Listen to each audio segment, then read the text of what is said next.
What's up, everyone? Welcome to the XploVerse Podcast. In today's episode, we have a very special guest with us, Stephen, who's a mindfulness coach and trainer who loves to impact around the globe. So, without any further ado, let's welcome Stephen on the stage.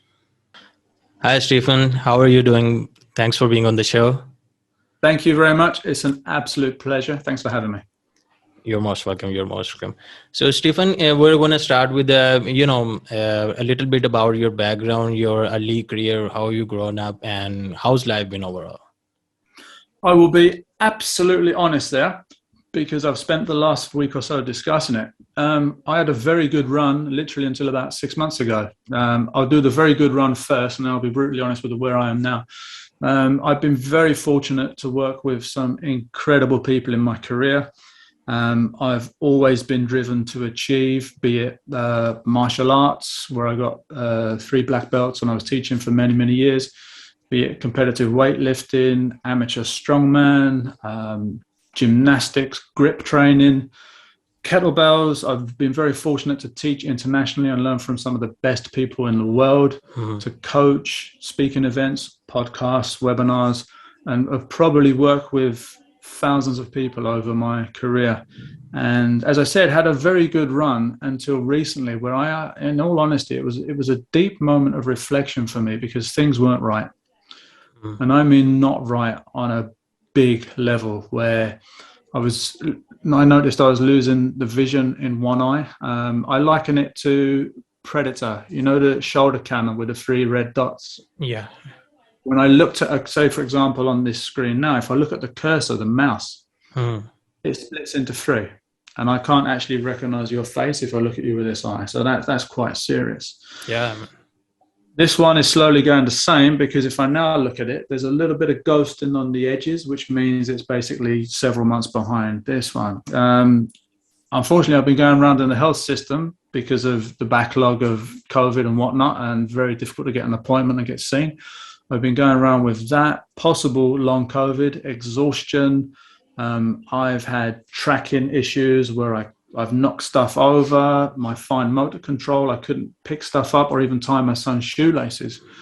And when you've been a very high level athlete and martial artist that has spent their life fine tuning their body and it begins to let you down and it doesn't function properly, you really ask some deep questions there, because it was scary. I mean, trust me, it was scary. Mainly because you don't know what's wrong and therefore you don't know what to do about it. If you give me a target, I'm okay. But if I've got no idea, and obviously we're going to go into the mind, it's very easy for that to run off and come to conclusions. But what I will say is, I mean, my career was mainly physical based. So I've always been involved in sports, competition, coaching athletes, training trainers. As a training provider, probably worked with thousands of personal trainers. I realized the benefit of mindfulness about probably 8 years ago, because it's funny what was happening when I was coaching. What I was saying to the person and our relationship, my ability to understand them and impact was actually more important than anything we did in the gym.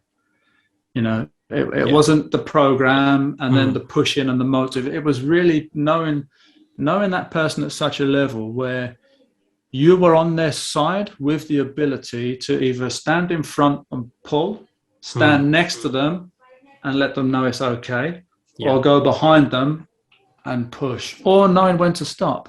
And if I'm honest, the biggest impact you can have on another person, particularly from a coaching aspect, is to create an environment where they feel safe enough to open up and be vulnerable. Because let's be honest, if the last few years have taught us anything globally, we're extremely fragile, and none of us have got to where we've got to without carrying some level of trauma, some level of suffering and pain. And I think what people don't realize, so let's say that my coping mechanism is 100%. Yeah, I can take this much before I start to break. We'll use a gym analogy. There's a weight. and you put plates on it, and eventually you reach what will be your maximum, and you start to collapse. Never wait to 100%, because if you've been carrying 30 to 40 to 50% for years and don't realize it, it's probably already broken you and caused more damage than you realize.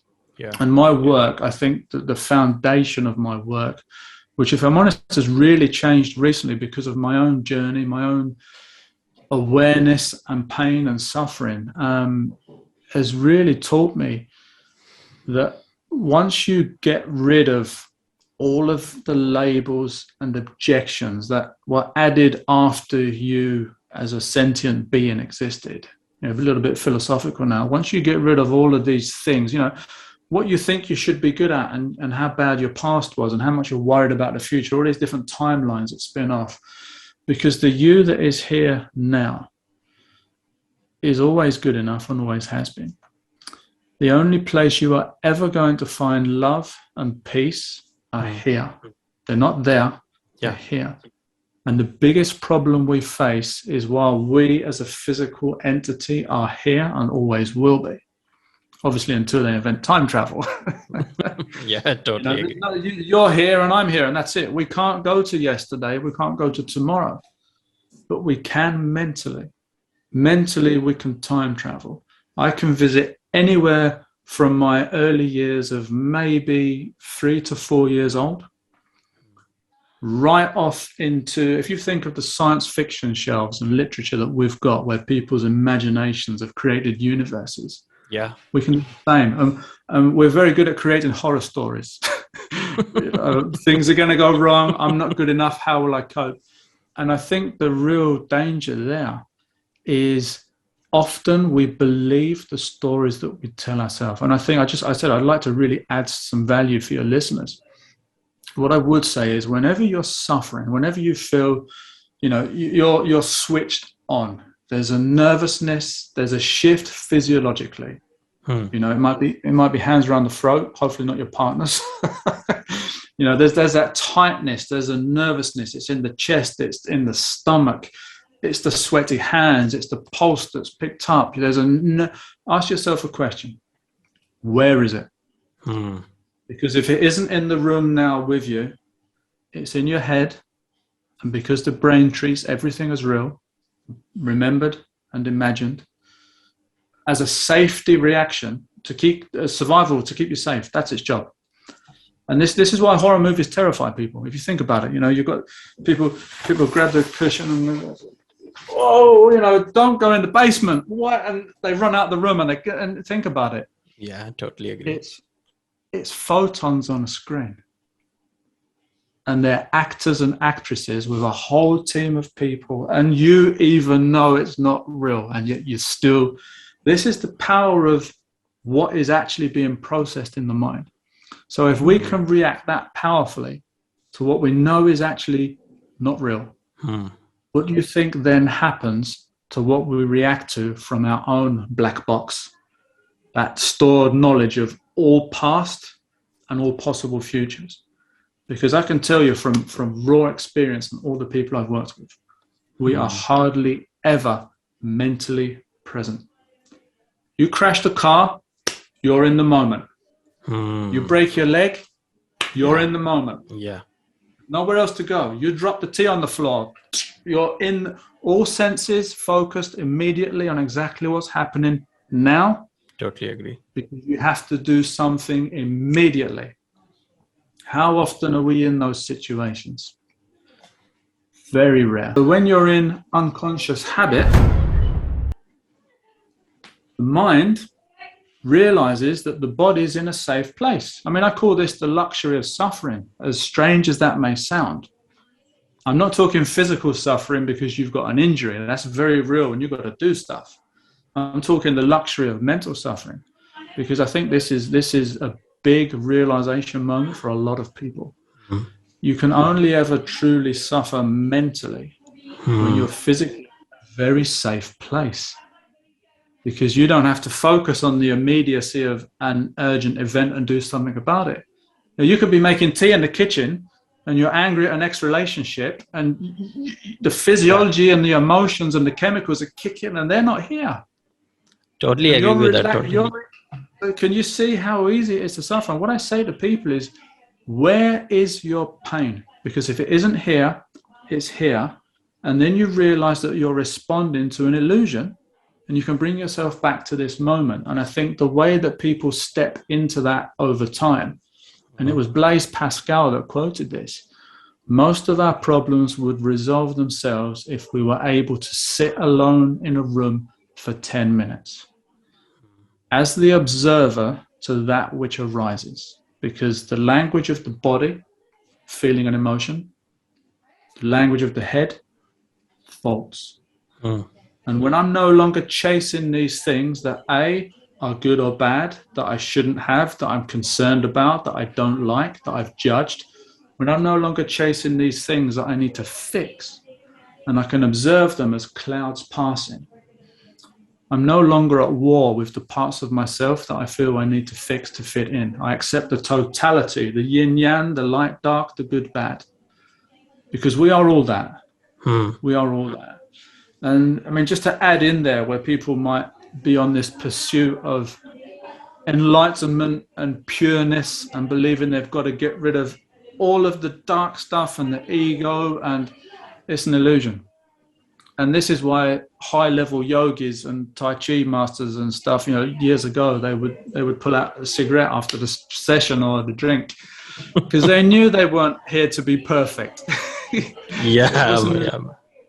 And as soon as you stop needing to be perfect, you can accept yourself completely.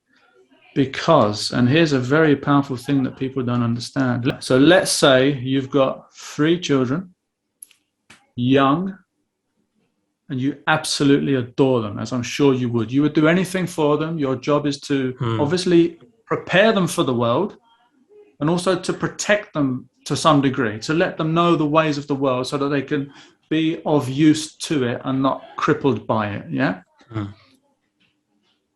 Is it possible that you could seriously injure someone that threatened the lives of those children? Yes or no? Yeah, I mean, that's possible.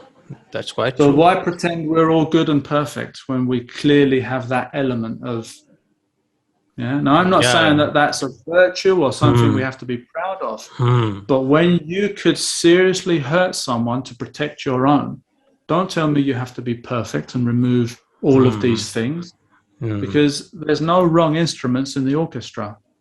Yeah, I mean, that's in the human instinct, to protect yourself from the danger.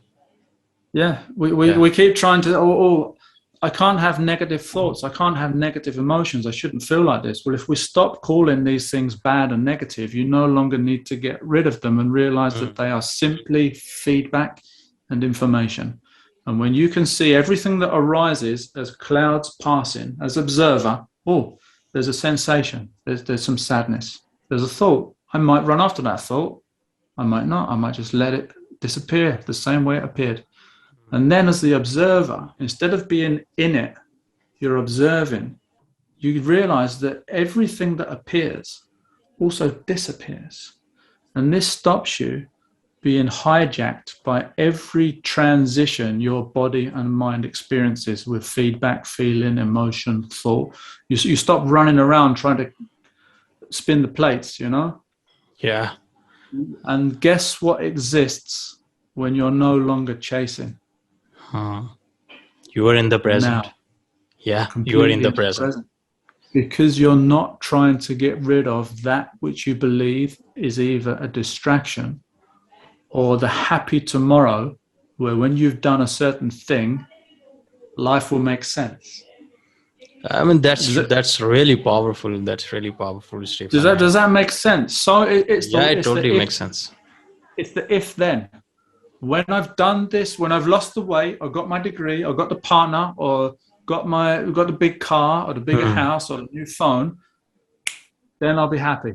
Then I'll have made it. And we're far too intelligent to trick ourselves, because if I want happiness, what have I just confirmed I don't have?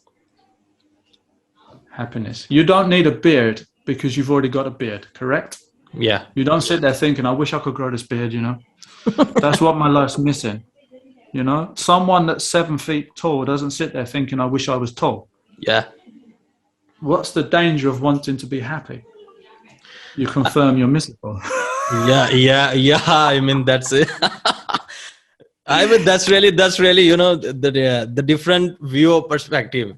That It's so simple. if you wanting something to be happy, then indirectly you are accepting that you are miserable, and you are And you are not happy and in your current state. and you're placing happiness in a separate time. Yeah. So you always think that it doesn't exist here. And the thing is, I think happiness is the wrong goal for lots of people, because happiness is often fluctuation and situation or experience based. I'm at peace now. There's joy in my life. I can say that honestly. Am I happy? Well, first and foremost, I think you have to agree what that means. Happy? I probably am happy. I'm not on a roller coaster going, wow, that sense of elation. Yeah. But here's the thing. If you believe that you need to be happy all the time or bring happiness into your world, what you do is not only confirm that most of the time you lack it, but you want something to be constant that is only ever sporadic. This is why we eat when we're hungry and sleep when you don't eat all the time and sleep all the time. Happiness comes and goes and is mainly based on experience.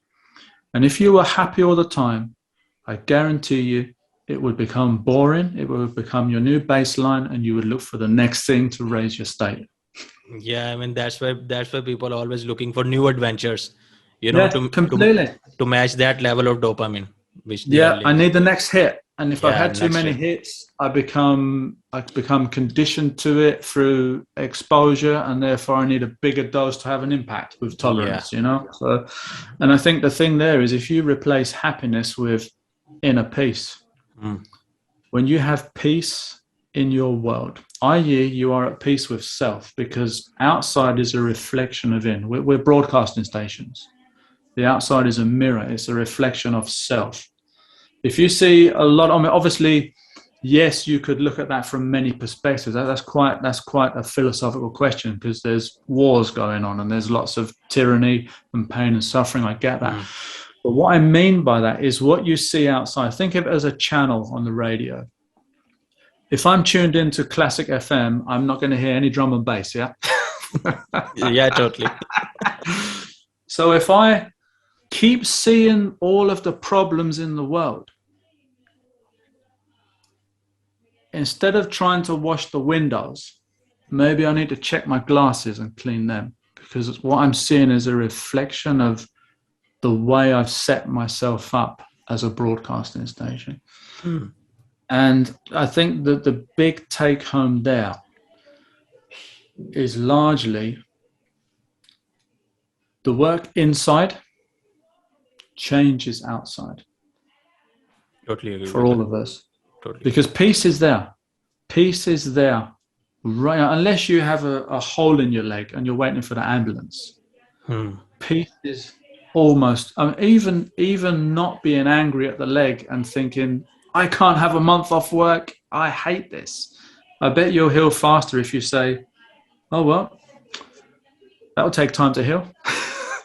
When I'm not angry at the situation, can you see that when we push away reality, when we fight what is, we're trying to remove it and put our own version, our own preferred reality in place of what actually is. That's the real danger. To accept this moment. And here's the thing. Let me ask you a question. I always kind of tie up my clients with this one to get an idea of where they are in the world. It is a loaded question. I'm well aware of that. What is wrong with this moment? What's wrong with this moment?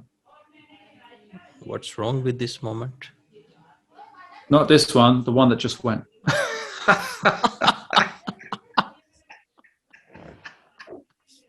Yeah, the moment just passed. What's wrong with now? Would it be safe to say absolutely nothing? You might have a stiff shoulder or a little bit of a toothache and you've got bills to pay. Everyone's got stuff.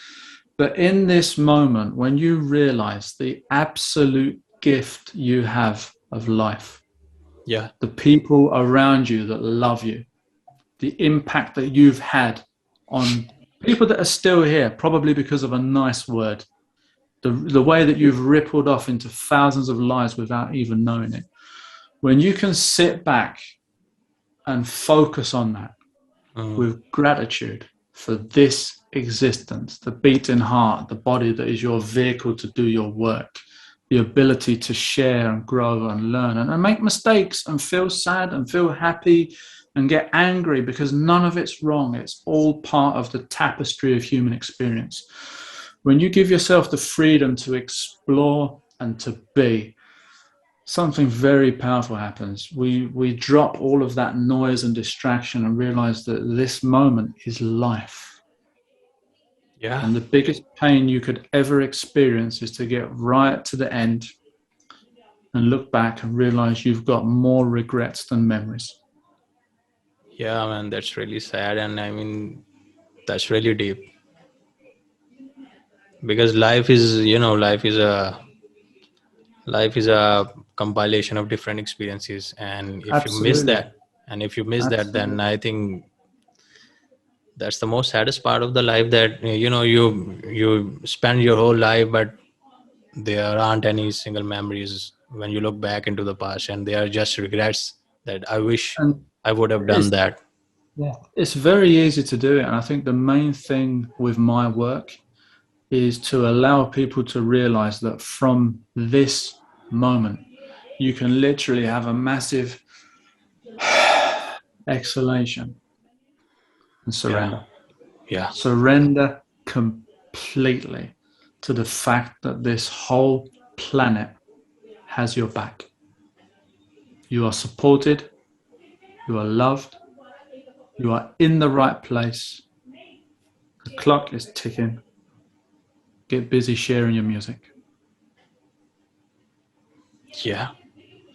I mean, when you realize that everything seems so right at the place, you just It's come so into the easy. point. Time, if you look at Einstein's relativity as well, and we're slightly going off tangent, but time is a huge factor, because instead of playing catch up, when you are present, time almost seems to slow down, because instead of chasing it, you're with it as it unfolds. Because if you think about it, we can only ever be present Hmm. and yet spend most of our time somewhere else, because almost 80 to 90% of our daily lives are automatic, unconscious habits. You don't need to think about brushing your teeth. You've probably got some experience. You don't have to think about driving the car, which is why there's 1.5 million crashes on our roads every year. Yeah, I totally agree with that. Unconscious. People, oh, what happened? Well, I was watching a fly on the window, or listening to the music, or angry at my ex. I do, because I don't need to focus. I've done this 1,000 times. And for me, that's probably the best place to practice mindfulness. In your daily activities, where you're so good at a thing that you don't have to think, ensure a deep connection between your focus and what you're doing. You're washing dishes. Not to clean them, because that's in the future. You're washing the dishes. You're aware that you're washing the dishes. You feel the Hmm. sensation of the plate, the texture, the temperature. You are with, because this is the same as you go to the gym to train the fitness and the muscles. Yeah. You're cultivating mindfulness. Hmm. It doesn't just happen. You don't read a book and you're there. You've got to develop this as a skill. You've got to wire it in. You've got to know where this field is that you need to jump into as a mental athlete. And you've got to bring these things into being by consciously forcing attention. If you think of meditation, mindfulness, awareness, you're looking at deliberate attention. To me, they're houses on the same street, Hmm. They're very similar. They're all very similar. And for me, the way in is deliberate attention. Can you look? So let's say you've probably got a little webcam thing at the top of your laptop or something like that, Hmm. or a light switch. You might have a switch on the wall for the light, yeah? Yeah. Can you look at that for 60 seconds while being aware of any interruption, and as the observer, allowing that to pass without it taking too much away from what you're looking at? And the big one, you'll notice, is progress. Can you look at that object without your brain telling you what it is and what it does? So all you have is its essence rather than its utility. Yeah. And then you start to make progress. And that's how you train the mind. It's accessible to everyone, but it's very rarely used because we rarely go here. We rarely go here. We go to the gym for the body, as I mentioned earlier. We know fitness. Jump on your bike, go swimming, go for a run, go to the gym, lift weights. Mental health. Oh, yeah, meditation, journaling, breathing. We've got all these apps and that. But to really make progress, most people don't know their way in. You've got lots of gurus trying to sell them the secret sauce, you know. Yeah, I mean, there's a lot in the market as well. You know, nowadays. Because you want the fast track. And I always say that when you're drowning in the river, you get on the first boat that turns up. And that's why so many people have missold things that don't work. For me, it's very simple. Can you develop the ability to sit alone with self and not need to fix, run away, or judge?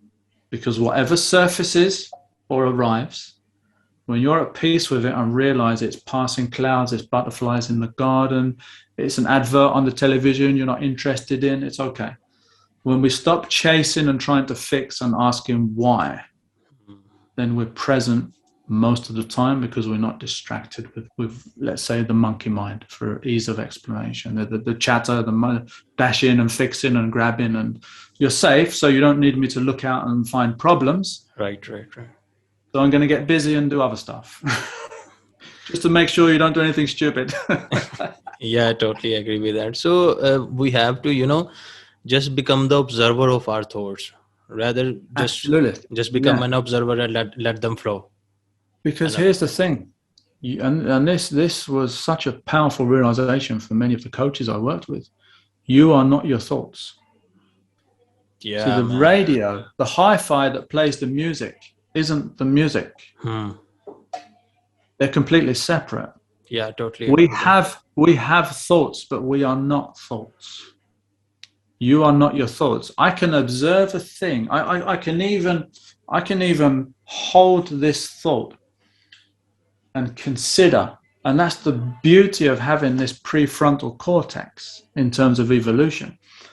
I can consider the consequences of pathways without actually doing anything.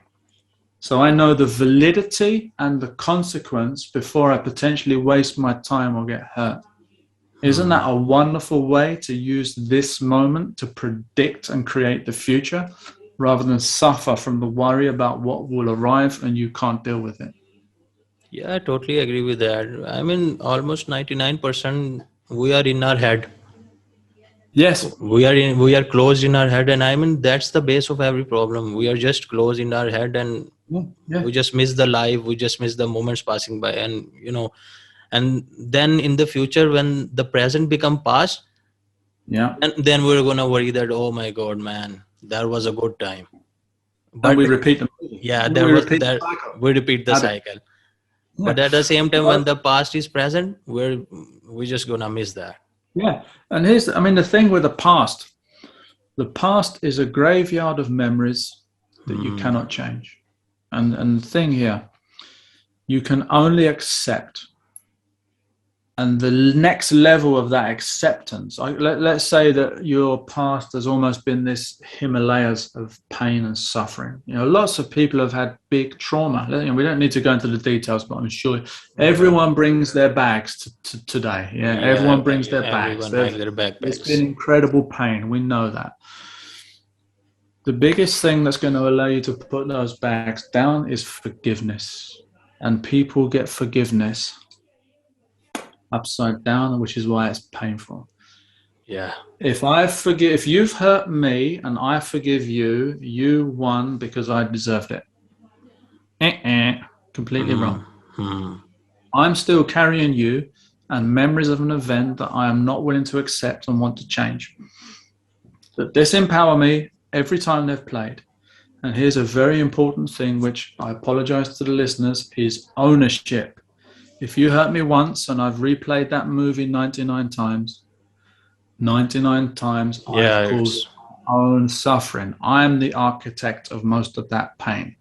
But I don't yeah. want that. I still blame you because you've done it in the first place. So now you're an even bigger monster than Yeah, yeah. I mean that's really, much bigger impact that other person, suffer you one time, but you keep multiplying in your head like a thousand yeah, billion exactly. times, and the burden just gets heavier and heavier. And the only way out of that is forgiveness. And forgiveness is never about the person or the event, because let's be honest, they had their own troubles. They may have had, we're Mm. not justifying any trauma, but when you understand how generational trauma is handed down over time, you know that people potentially were doing their best and didn't mean things and were unconsciously driven and in all kinds of problems and mess with their own thinking. Forgiveness is, I will release this burden because it no longer has a part in any of the next chapters of my life. It doesn't mean you were right. It doesn't mean I deserved it. Yeah. It means thank you, finished. Now you don't forget because it's got a little piece in the memory banks in the hard drive. I mean, short of trauma or a head injury, you don't forget it exists. It's stored in the archives. Yeah. But forgiveness means that when I go back to it, I no longer hate you at the expense of hurting me. As Buddha said, you drink poison hoping they die. I mean that's not gonna happen. That's a lack of forgiveness. I Yeah. hurt me because you hurt me, and I keep hurting me. And that's the beauty of the observer. When the observer sees the dynamics of a lack of forgiveness, you realize just how important and powerful forgiveness is. Because as I mentioned, going back to that Himalayas, you allow yourself to flatten most of it out into a nice little plane. Because these big rocks are what trip us up. You've been hurt once. Every future relationship, there's probably extreme caution. You're Yeah. worried about what you say. You Yeah. play a role, you fit in, you don't express yourself fully, Hmm. and you bring a whole host of problems. And yet, when you do forgive, you allow yourselves to show up fully as you, and you don't need to apologize for being you. You're you, and people will organize themselves accordingly. If they like you, they might let you know. If they don't like you, they might let you know, and you don't have to do anything. Yeah, I mean, you just have to be you. You just have to be you, Because and there's then no one else you can be, and that's the beauty of it. To allow yourself the freedom of expression, your inner truth, passion, your core identity, Hmm. and realize that that's okay, is probably the biggest gift that you can give to you and to the world. Because most of our suffering comes from trying to fit in, worried about what we say, worried about how people will take what we said, being judged, confrontation, all in the head, all thinking, all possible futures from whatever this present decides to do. These little paths that run off into possible futures and conflict. Hmm. It's a huge burden. It's a huge burden. And my advice there is be yourself and don't apologize. And the people that are meant to be in your world, they'll find you. And the people that aren't meant to be in your world, maybe will leave, because not everyone here needs to get to the last chapter of your life. Friends come and go, even family, obviously they're a different breed, but not every family member has to come with you to the end of the journey. You've got to, I would say, have a look at your social circle and the degree to which that impacts you. This is crucial. Yeah. I mean, I've seen the people most of the time. Somehow they manage to forgive others, but they are not able to forgive themselves. That's the big one. How? Now, Yeah. How one let, can let me, forgive I'm himself? so glad you mentioned that. I'm so glad you mentioned that. I'm a huge student and fan of language, Yeah. and I see words as directional, as having movement. When I say forgiveness, what does that word do? It usually goes out to other people, doesn't it? Yeah. Yeah. Forgiveness starts at home.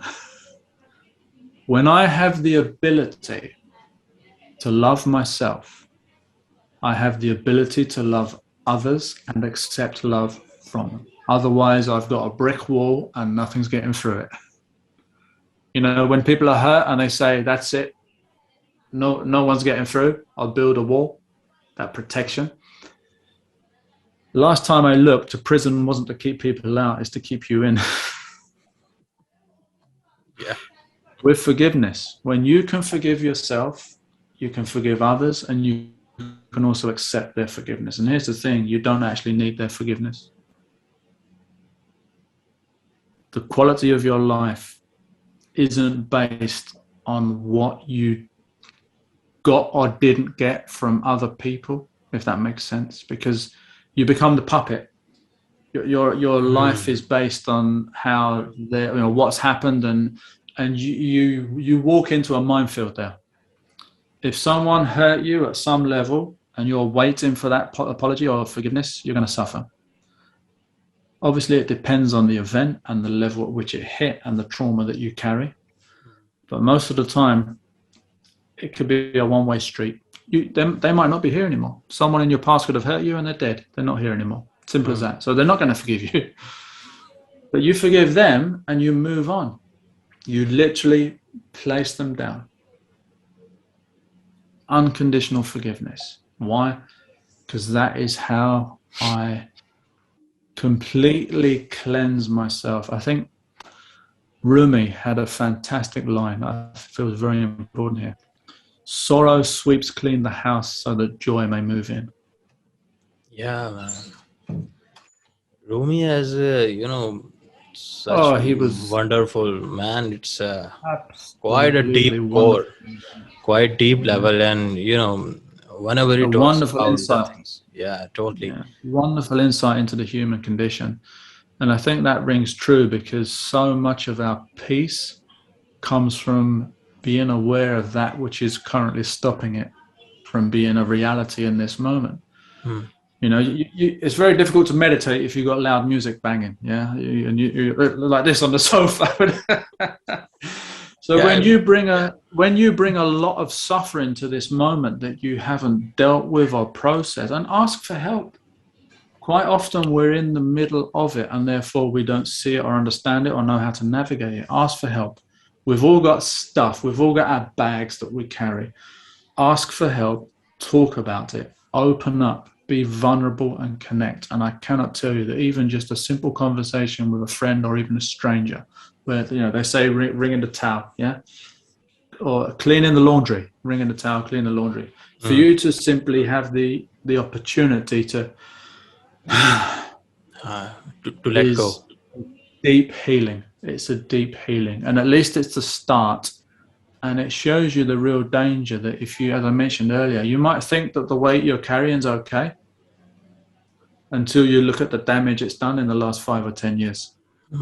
How the person that you are now has gone like that when they could have gone like that. Yeah. How it's impacted your confidence, your self-esteem, your interactions because you don't want to get hurt or rejected.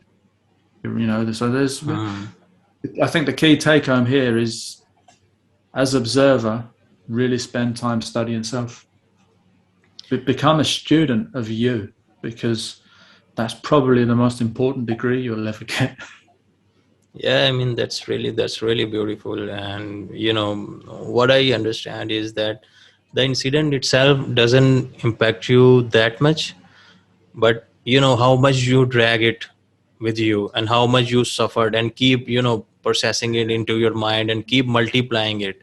I mean, that's really, the saddest part of it. I think the real danger is we suppress or repress it, like the dirt under the carpet. Yeah. Yeah, totally. Totally agree. Totally agree. Quick sweep. The danger with repression is it doesn't go away. Yeah, it just keeps, the pile just keeps getting bigger and bigger. It comes back potentially in another way. I mean, even if you look at things like placebo and nocebo effects with the brain and psychosomatic and things like that, it's absolutely possible for stuff that's happened in your past that you've not dealt with to trigger illness.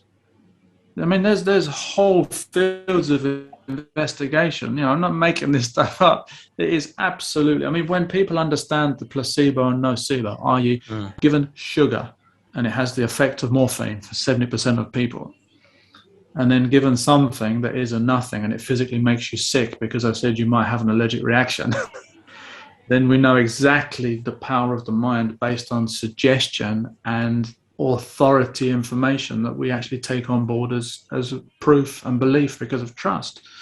So if we've still got things that we believe make us a bad person and that we should hurt and that we don't deserve forgiveness, that is festering, that's growing. And if you've carried that for years, it's already done incredible damage, but none of which cannot be addressed and potentially reversed and even removed entirely. Yeah. And that's the beauty of mindfulness and awareness. And there is peace, health, and a deep sense of self available for everyone.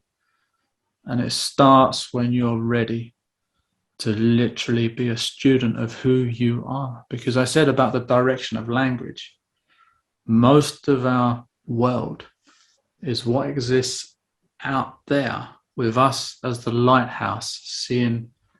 Very rarely are we in. When we're very rarely in, we're worried about what's happening out. Yeah, I mean, there's also a saying that whatever you are seeking outside, it's within you. And here's the thing as well. Unless there's serious pain inside, that radar doesn't have to worry about inside because it's outside that can kill you. So let me look for the threats, and we're hardly ever home. And the biggest way to address that is to spend a lot of time with yourself. I mean, literally disappear for a weekend or a week. No phone. Maybe take notes.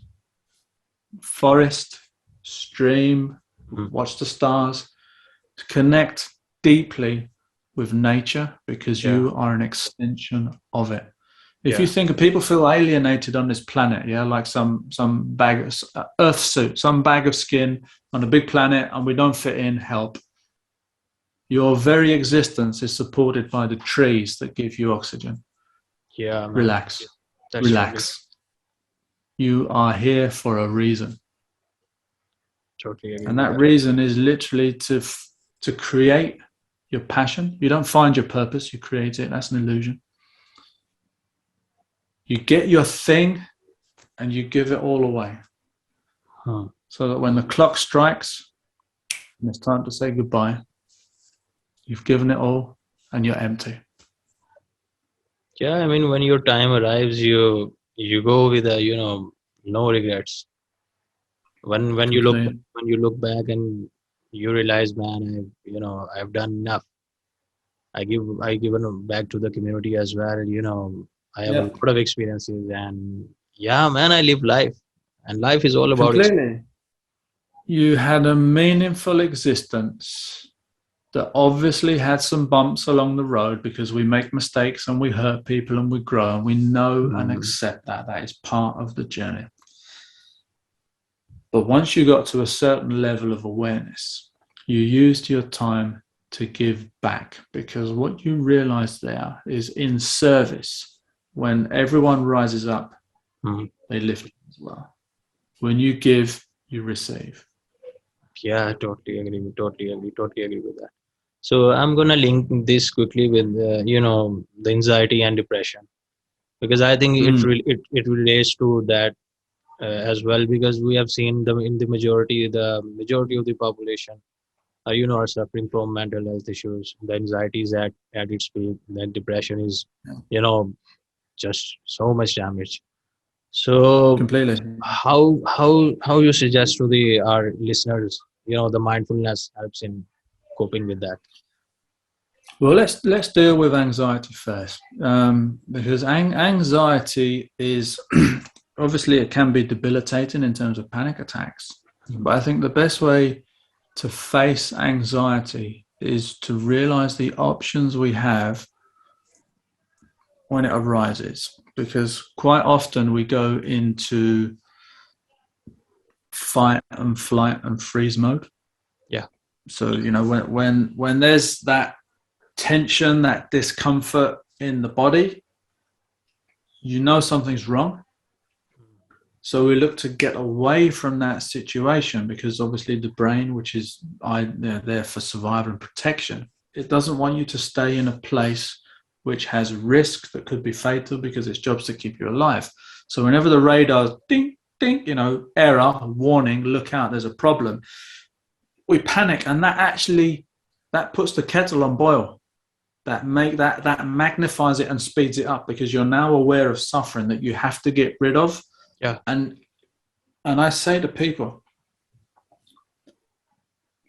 have a conversation with what's going on. So, are there any events in your life or your past, or maybe a future that you're thinking of, that make you nervous? I mean, let's do this in real time so people know exactly how it works. Could you bring to this moment, you don't need to tell me, keep it in your head, could you bring to me an event that you are willing to work on right now, that when you think about it and play it in your inner studio, it makes you feel a little bit nervous or anxious?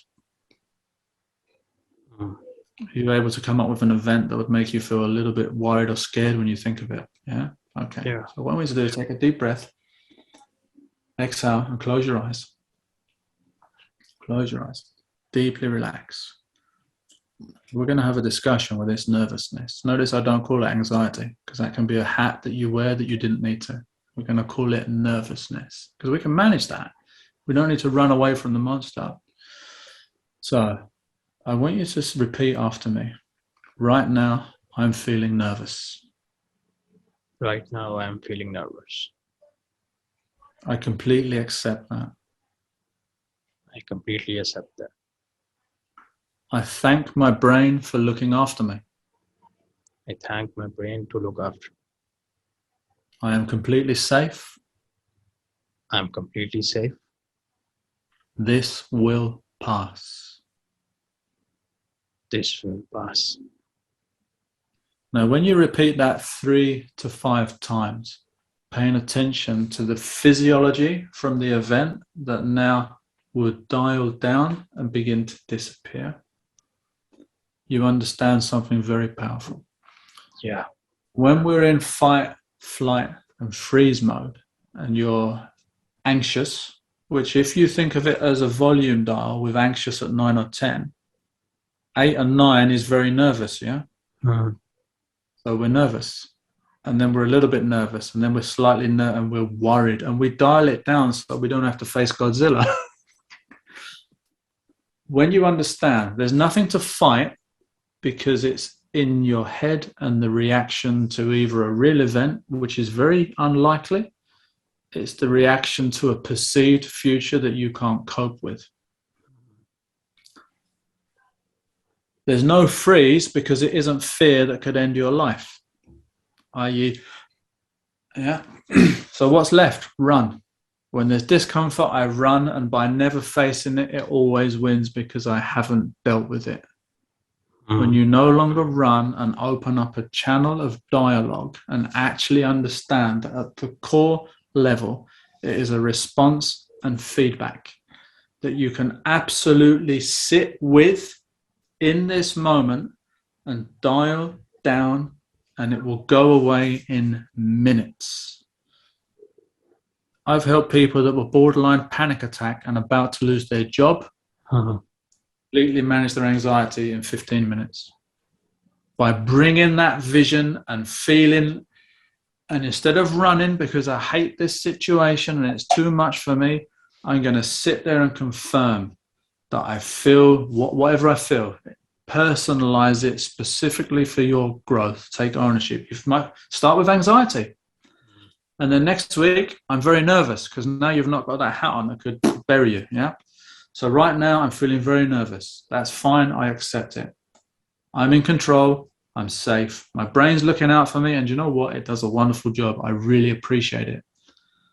This will pass. And you repeat that and you repeat that. And what happens is it drops and it drops and it drops and it drops. And all of a sudden, that nervousness that we were about to goes, because for the first time in your life, instead of running and feeling overwhelmed and out of control, you have sat with it and realized it isn't a monster. As soon as you do run, two things happen. So we're on a level playing field, yeah? When I run away, it becomes stronger and I become weaker. It wins. Yeah. Next episode, I'm already scared before I'm scared, because last time it won. This time, I've got no chance. Yeah. When you face it, you'll be amazed what can happen when you have the courage to face stuff that you've interpreted for whatever reason as overwhelming or beyond you, or that's going to have painful consequences. Yeah. To Totally agree answer, with that. is that okay? Yeah. Yeah. To answer your question, depression, I'd say the biggest impact I've had on depression. Obviously, you know, there's different levels of depression, and what I mean by that is if I take away part of your car engine, you know there's a problem, and that's why it's not working properly. Yeah. Now, with depression, if you have been shown to have some form of change in the brain or in a drop in neurochemicals that would be the same as changing your engine, and there's a problem, then obviously potentially you're looking at drugs and interventions. But for a lot of people that have, unfortunately, I don't want to step on any toes here with the health service, but for a lot of people that have unfortunately possibly been diagnosed with depression that don't have it, and sorry if that shocks you, but you'd be surprised how many people have actually worked with me and said, Steve, after talking to you, I'm not depressed. I've never had depression. You know, can I be honest? They had a real shit week and they sat with it for too long, and it started to grow because they watered it. Yeah. And that was the only thing that they were focusing on. And when we rewound that, and the thing I do with depression, a lot of it is kind of question, and it's a realization of where you are. So with a broken leg, your leg is broken until healed, yeah? With depression, it isn't 24 hours. So that's a fantastic indicator. You have good moments. You absolutely have good moments. Highs and lows, yeah? Yeah. Become well aware of what precedes a down, and become well aware of what you do to climb up or elevate a state, and take more ownership. I think the best way I've ever heard depression explained to me was anger turned inwards. So a large part of it, I'm not saying there's a magic pill when everyone's going to be cured, far from it. It is always an individual case because of what they bring to this moment. Yeah. You know, their experience, their past, everything about them. We all overlap, but we're all so unique in terms of the years we've had on this planet. I say to them, what you've got to understand here is, you know, particularly with depression, with the on and off moments, when anger is turned inwards itself, it's telling you, and obviously we've gone full circle, that a large part of that anger is potentially based around forgiveness. And as you can't feel angry and grateful at the same time, it's like accelerate and brake in a car. You can't use them together. You can't be grateful for your life and your friends and your loved ones and be angry and hate yourself at the same time. Yeah, at the same time. So the way, if you have, and hopefully people get this, I'm all about empowering the individual. If for some, I'm careful of how I word this, if for some reason you've unfortunately walked in to channel depression and probably spent a little bit too long there, pay big attention to gratitude, because that potentially could be how you find your way back out. I've helped people off of antidepressants that were on them for 20 years, simply with mindfulness techniques. That's and really they realize how easy it can be to dig a hole and sit in there and get angry at the world for digging the hole that you dug and say, I'm not coming out. Yeah, I mean, that's how powerful we are. Yeah. That's how powerful we are. I mean, exactly. You've got to laugh at that situation. We are so powerful to create and change, and we don't realize it. And here's the thing, I'm not sure about time, but I think this is such an important thing to get in. If you have a PhD in pain, I mean, that's quite a powerful PhD, man. you've got a PhD in creation. So start to put the flowers in more than you put the weeds. Yeah, I mean, that's really wonderful.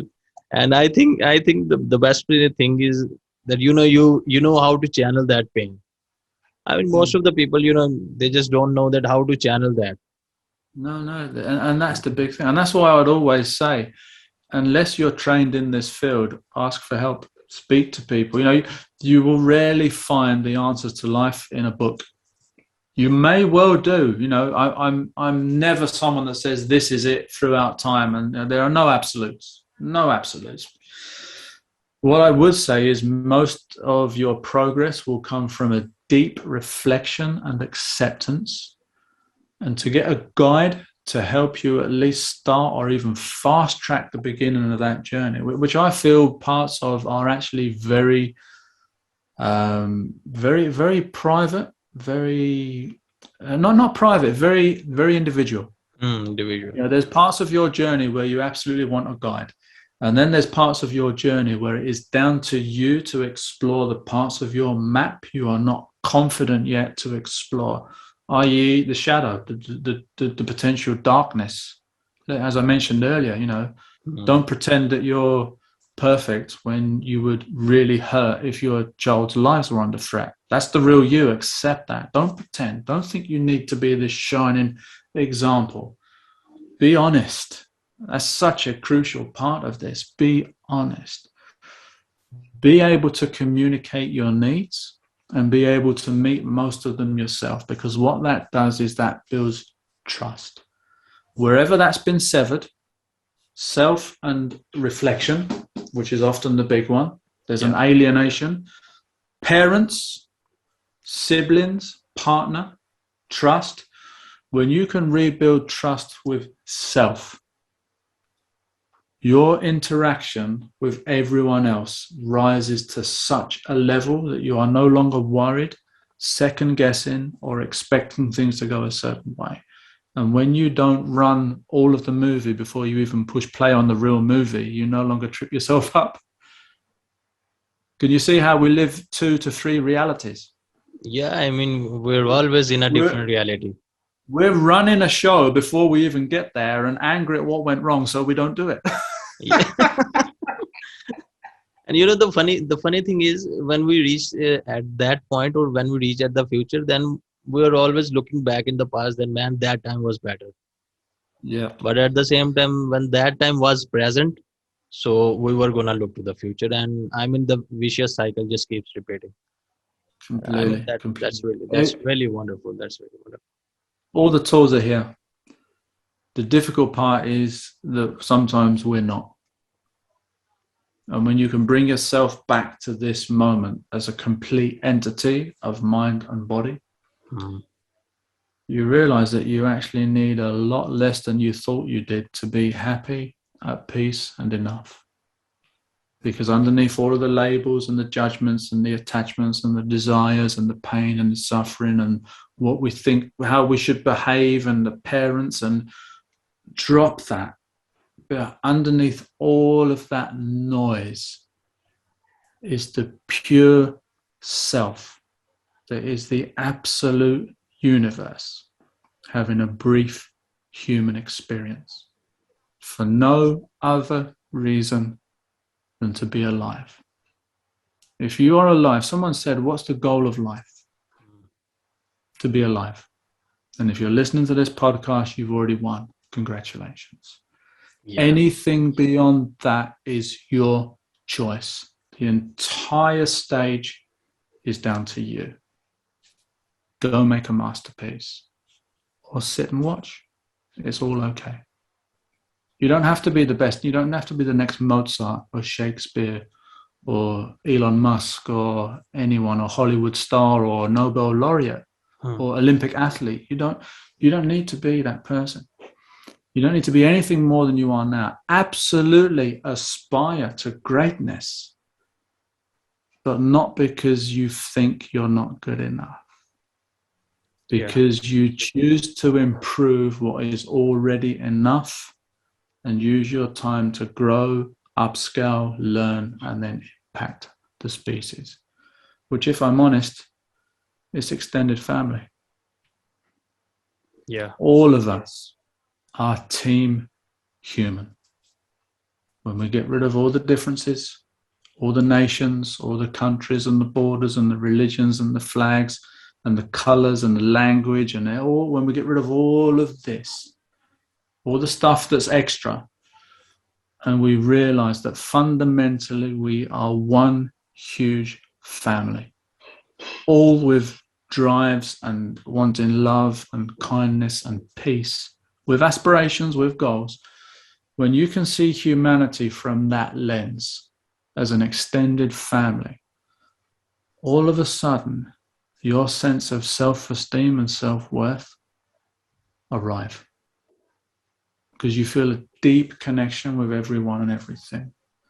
And if anything, you actually drop down from, I'm not a big fan of ego. That actually exists because of Freud's interpreter that wanted a word for ich, and all of a sudden half the world's trying to get rid of an ego. But if you want the best explanation I can give for that is you come down from what you perceive are differences to realize that we're all the same. We're all team human. We're all rowing the boat. We're all hopefully going in the same direction. Yes, there's a few not bad people, but people that do bad things. I don't think people are inherently good or bad, but their actions make them so. There are a few rowing in the wrong direction that want to disrupt stuff. We get that. But I think the big danger there is what information are you taking in? Because if you have just had faith restored in humanity after seeing someone pick a cat out of a drain, what allowed you to lose faith in humanity in the first place? Because when I look at Team Human, I see billions of people that are genuinely, at the core, wonderful beings with a huge amount of hope, love, and compassion. And what that does is that dampens out the fringes that might be a little bit wobbly and suspect. And we know that, there's some trouble out there. Yeah. But the majority of Team Human, remind yourself how much love and beauty is in this world. And when you do that, despite all that's gone on and all that's going on, even as we speak right now in 2022, despite everything that's going on, you are an active part of Team Human and absolutely important and valid. Remember that. That's totally wonderful. That's totally beautiful. And we're almost at the 1 hour mark. And Stephen, I was so involved, and I don't want to end the podcast, but Can you see why I wouldn't even call this a job. Can you see why I love these discussions? I get to grow. I grow as a function of being open to share, to entertain ideas, you probably see how I'm a visual kinesthetic, so I can actually entertain an idea and work out whether I want to go with it or I'll come back. You get questions, you come up with things, you grow. And the great thing about growth is you don't just grow as an individual, you are able to impact a deeper level, and that helps more people in a bigger way. That then makes you feel great, because as you grow, you help them, and it lifts everyone. And it's a wonderful way to spend. I can say hand on heart that doing this work, I've found home. And I truly mean that. I've found home. Totally agree with that. That's really beautiful. And Stephen, it was really, it was really an honor, and I really enjoyed the whole conversation. Pleasure. And Absolute pleasure. Of course our audience would love that, and we're gonna have many more podcasts with you, because I was so much involved in the conversation that my heart doesn't want to stop the podcast, but I get that. And obviously, the mind is a huge area. There's lots of experience, there's many stories, there's many different things we could look at, and I'd be more than happy to come back and look at additional areas of mindfulness, even kind of goal setting, habits, looking at neuroplasticity of pathways and potentially how that can hold us back, how we strengthen the things we don't want and avoid the things we do want. That's an interesting quadrant to unpack. Even simple meditation techniques, the power of language. We unpack quite a bit there when we spoke about placebo and nocebo, how the language of someone else can physically impact your well-being, even if there was no active agent to cause that response. If that doesn't get your audience, excited, I don't know what will. To think that the sheer power of speech can make you well or make you ill should be something that you literally put in here and make sure it never leaves again. Words have a larger You'll be very impact. careful about the information you take in. You'll be very careful not only about the information you take in, but what you say to and about yourself. Because I think it was Bruce Lee that said, never talk badly about yourself because you're always listening. You're always with you. You're always with you. You're always there. You're the constant in your life. Yeah. And if you're not good friends, you're going to have a tough ride. That's totally true. That's totally true. So once again, Steve, thank you so much for being on the show. And it was really an honor to host you. So till the next time. I hope that impacts a few brains. Everyone is capable of moving to the next level of awareness. Yeah, I'm sure. It's possibly the most important and rewarding journey that you will ever take. For me, the goal of life is peace, to be at peace with self, and that reflects out to be at peace with the outside, the greater, the macro and the micro. When you're at peace and no longer fighting self and other, you can do a lot of good in this world. Totally agree with that. So take care, have a good time, and we're gonna see you in another podcast. Absolutely. Very I soon. look forward to it. Thank you. It's been a pleasure. Thank you for being Goodbye. on the show. Take care. Goodbye. So hope you guys enjoyed the whole conversation. Make sure you hit the like button and subscribe. Till the next episode. Take care. Goodbye.